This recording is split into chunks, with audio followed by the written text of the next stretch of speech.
Ooh, yeah, last tea of the marathon. We have here Wakoucha from Yoshida ChaEn from Ibaraki.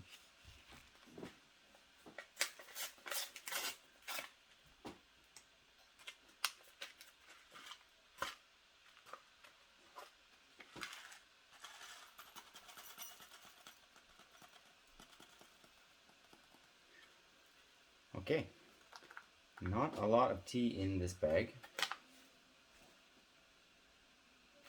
so we're going to use 2 bags.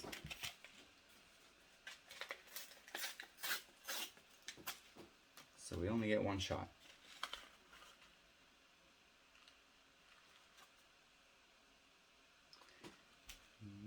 Interesting. It almost looks like they could be different teas.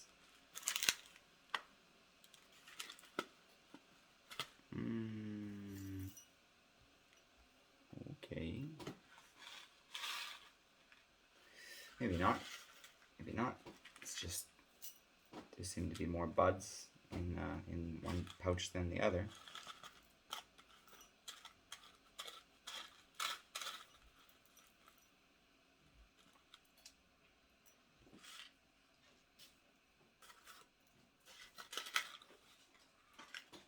For the record, there was about 2.5 grams of tea in a bag. It's a little weaker than I would normally brew black tea. So, what do we got to look at? Black leaf, some brown, some kind of like speckled color, where the black leaf is maybe just the underside.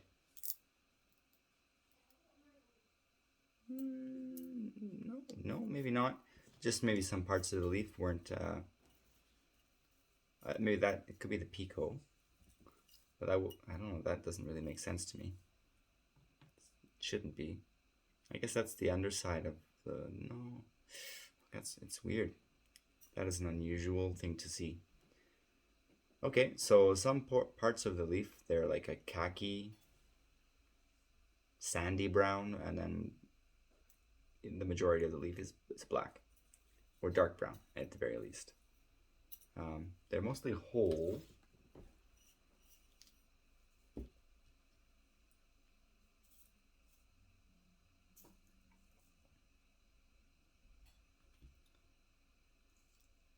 There's some entirely pieces of just stem. There are some, and like that doesn't happen just once, there's a few of them in here. Can't really tell the leaf picking. However, I think I did see a bud. So yeah, there's at least the buds are included here. And that's a pretty fine bud at about 1.5 centimeters long.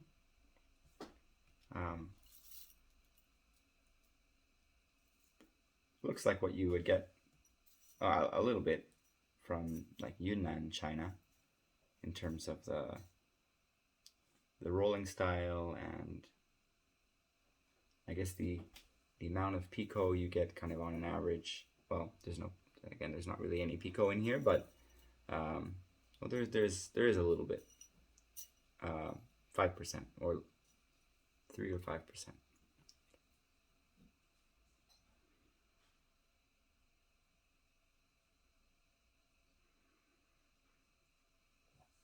It has a cola like camphory medicinal sort of aroma, and I do get that from Taiwanese black tea, and I do get that from Yunnan black tea as well.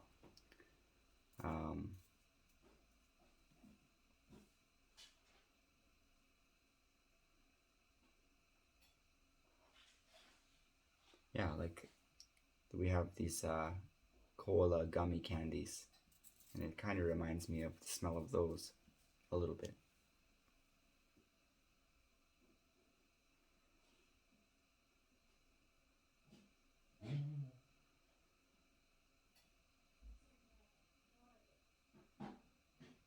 Yeah, it smells sweet, herbal, spicy in a really interesting way. Cola is a good smell. I like it a lot, and it doesn't come up as frequently as I like. And I say that having a cola like tea on one of the tea menus I have at work. Which tea is that?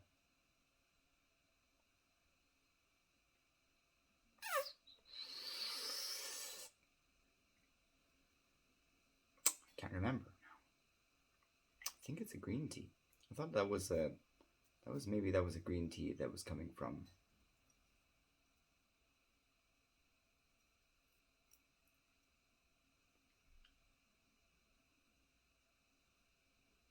Kagoshima.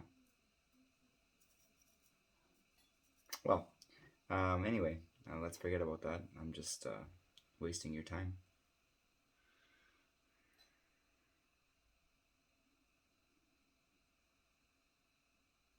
If it's fruity, it's like dried fruits, and I think it is a little bit.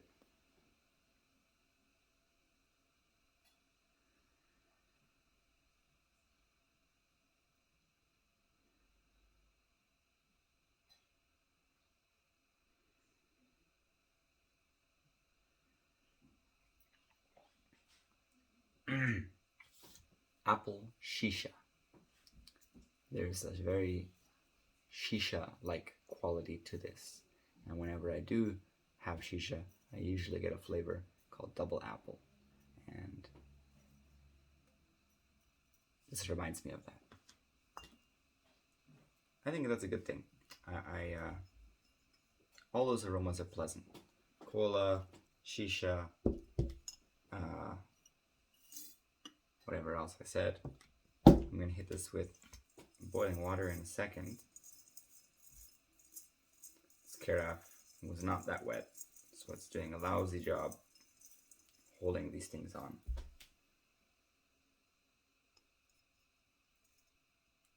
Well,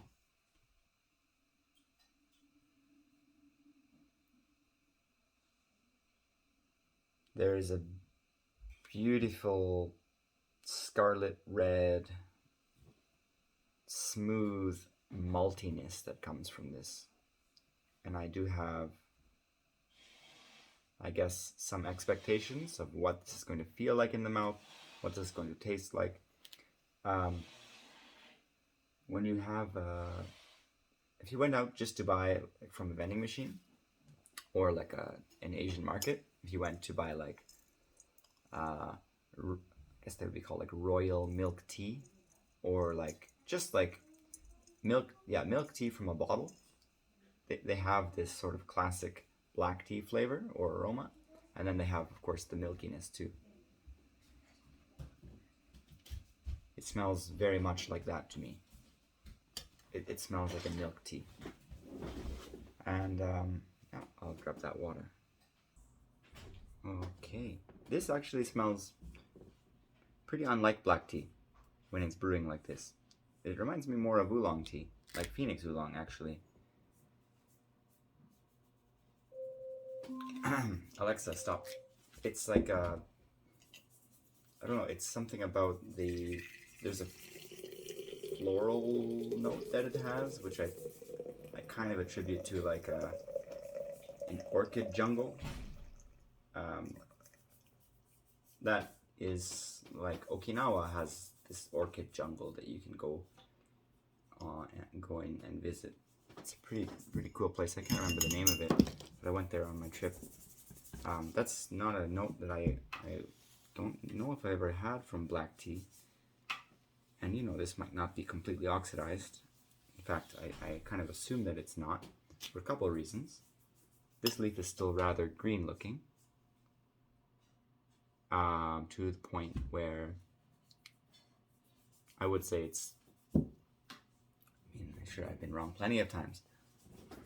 I don't think that could be black tea, because that should at least have some reddening. And like there's a couple of these leaves have browning in it, but they're mostly still very green.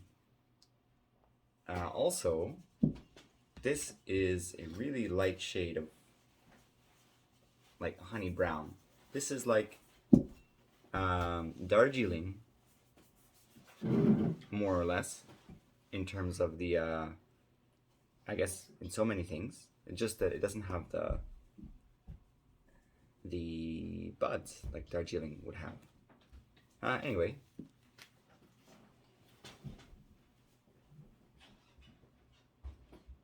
It even smells a little bit like Darjeeling.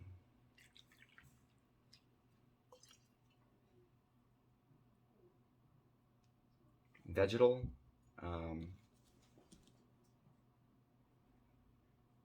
Okra. Like a first flush Darjeeling, really.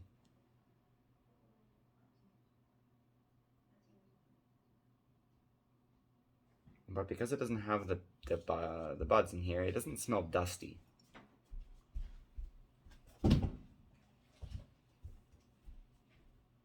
There's like a seediness to it. Seedy, like, what seed is it?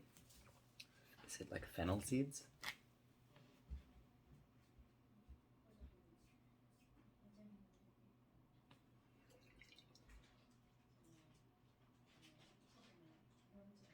It's a little soapy.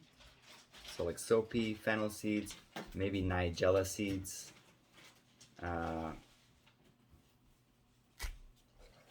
Okra.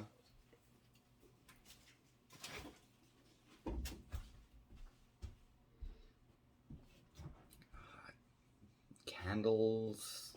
It's kind of like a spa.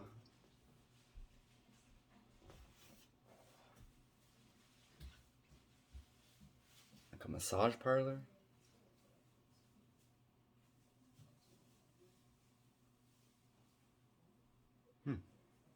Weird tangent that my brain went off on just now.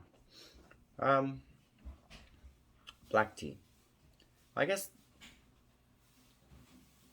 Wakoucha is not necessarily black tea. It is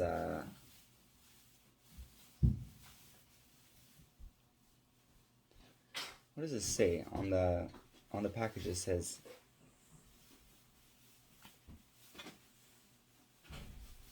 Izumi. But I don't see that word anywhere in English, in English phonetics.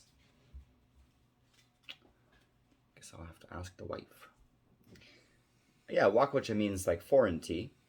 And so foreigners usually drink black tea, so I think that's typically how it's kind of made in the fashion of.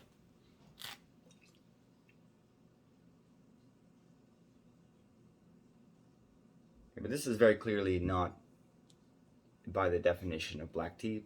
Black tea. This is more like an oolong. Like Darjeeling makes. And it smells good.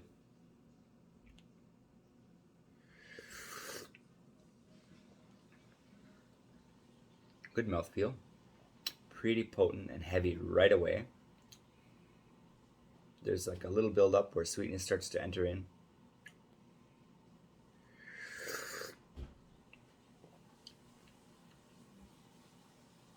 A bit of a honey note.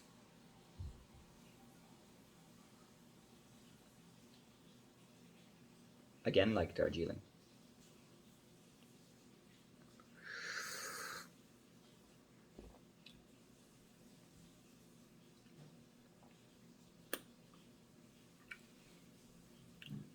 It's a little brisk.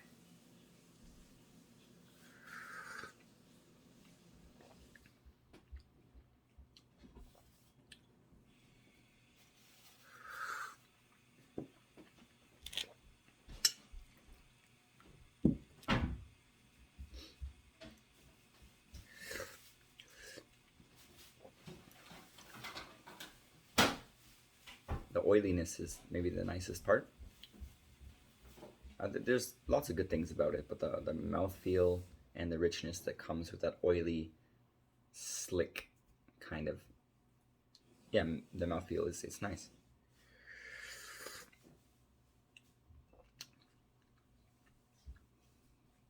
It's delicate.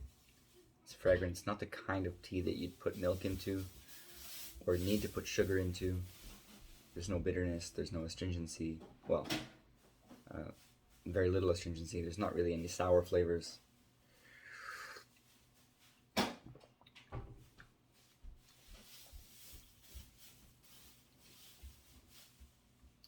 If the producer was not trying to emulate Darjeeling and just ended up with this like this, I would be surprised. I think they had a purpose and they nailed it. This is pretty good, because actually Darjeeling is not usually this good. They do struggle a lot to get a tea that's not like particularly coarse with the tannins.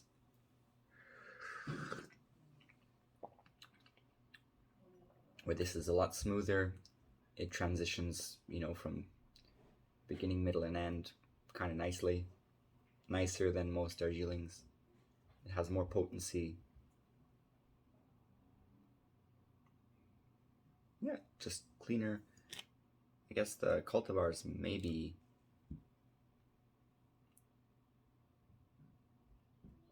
similar. I don't know if, well, I don't drink enough Wakoucha to really be able to nail that. But the reason why I talk about Darjeeling so much now is this year I've had over 60 something of them. Just of the first flush, and this does really remind me of them.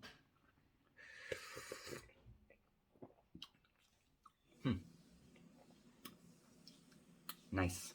The graph.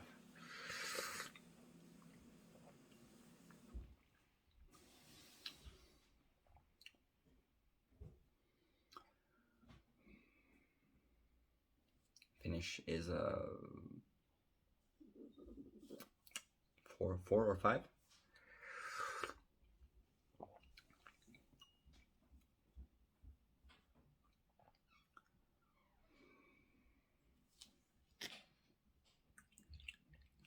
There's a kind of a saffrony floral note.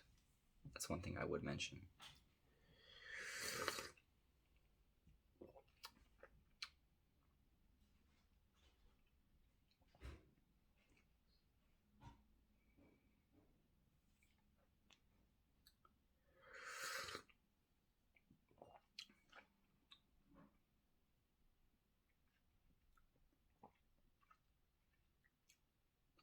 The mouthfeel almost interferes too much, and that's probably why they put 2.5 grams of tea in each bag, so you brew it more like Darjeeling, and you get a lighter, more elegant thing with less oiliness. And with less oiliness, there's probably more clarity of flavor, but then it's too delicate for me.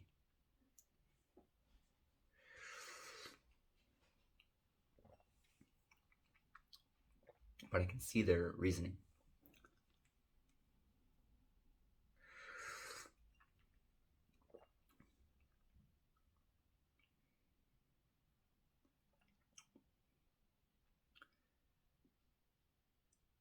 Hard to think about, really.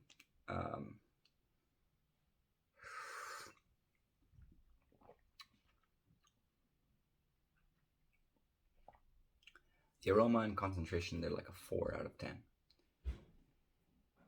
Astringency, 2. And the weight,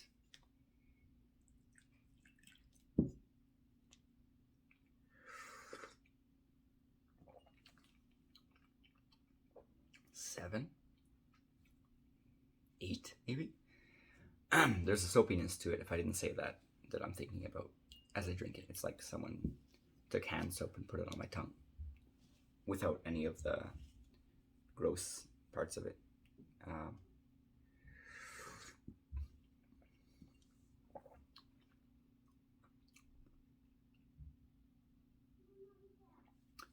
I think the Western world likes Darjeeling, and I think they would like this because they do. And I guess that's pretty much the end. Sweet baked honey, baklava, oily, nutty honey cashew maybe.